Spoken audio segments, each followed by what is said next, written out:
No, I'm good. I'll try to talk really loud. If you can't hear me, then like wave. Right? So I'm a grad student at Drexel University, and I'm going to tell you a little bit about what I've been working on for my thesis. So as we've heard already, right, the universe is full of galaxies. What they haven't told you is that inside the middle of almost every galaxy, there's a black hole. Right? And most of them just sit there most of the time, being quiet, right? Which that has nothing to do with Sesame Street, right? Sometimes one of these black holes happens across some stuff, right? Some gas or some dust or some stars or something.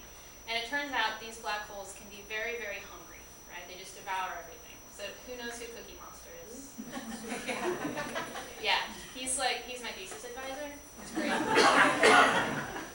Right, so Cookie Monster loves to eat cookies, right? Stars, gas, dust, all this stuff as it passes through in the galaxy. Okay? It devours them right up. Now, when the black holes get really hungry, when there's lots of stuff coming along, right? It's like they're like when you fill your bathtub full of water and you pull the drain, right? All the stuff doesn't immediately go down the drain. It starts swirling around and swirling around. And that's what happens with all the stuff around the black hole. It starts swirling around until you get a disk, right? A disk of stuff that's all waiting to fall into the black hole. Now this black hole, say that it's really, really small, like really heavy, right? Has a lot of mass, but it's really, really small. So you say that this black hole is like the size of a quarter, right? If this black hole is the size of a quarter, say right here, then this disk of stuff around the black hole, that's like the size of a football field, right? This huge disk of all of this gas and dust that's waiting to fall into the black hole. Now beyond the football field, starting around the edges of the football field, all the way out to the edge of the city of Birmingham, right? There's big clouds of dust, just all around this big disk. And all of this sits in the galaxy. And I told you the black hole is like the size of a quarter, right? This galaxy is like 10, 20 times the size of the Earth.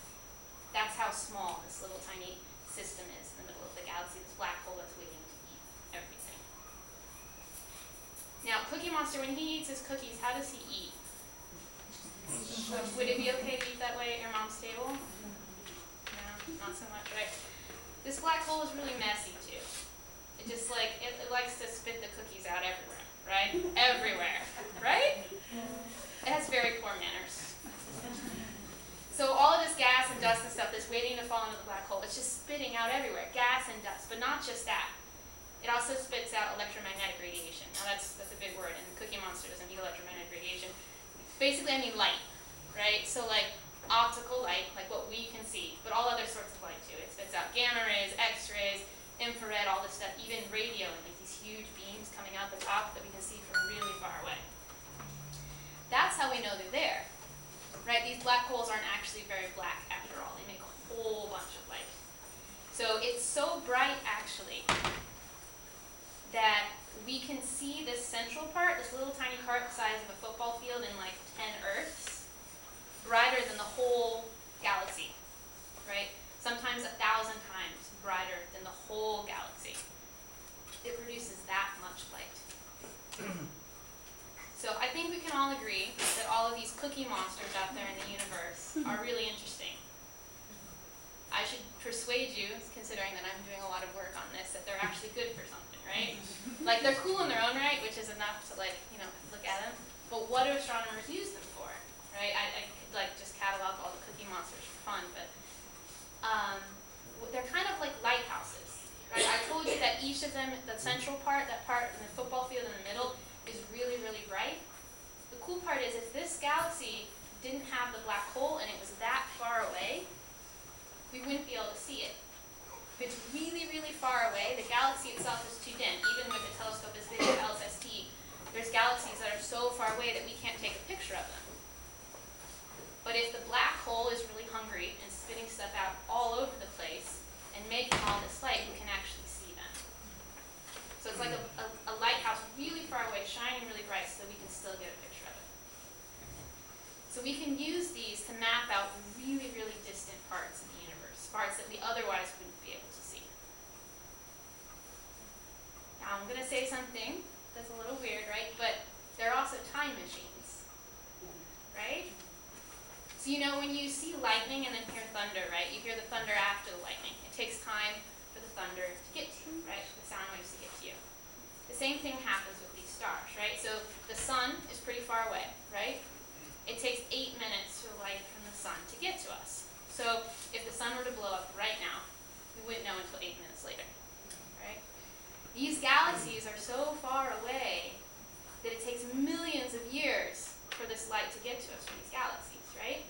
So if something happened in that galaxy, we wouldn't know for millions of years later.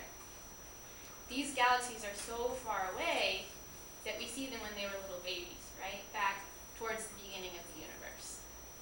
So all these cookie monsters out there in the universe help us to look back in time and also to look at the most distant parts and map them out. So what do I do with all of these things? Astronomers and other folks that study all these cookie monsters were kind of like the Count, right? Who knows who the Count is? Sesame Street? Everybody? Right? Great. So what I do for my work as a graduate student is I go out there and count all of them. 1, 2, 3, 4. And I've been counting for a long time. I've been in grad school for 5 years. There's more than 1 million of them, so I'm not quite done yet. I'm still working on it. But there's more than 1 million of them out there that we know about, that we can map out in the universe. What I do is try to find new ones. So we look out there and we try to see, is this little pinpoint of light, is this a star? I think stars are kind of boring, so I don't count those. Right? Or is it one of these black holes that's actively eating stuff? So I want to count all of the cookie monsters. So that's what I do for grad school.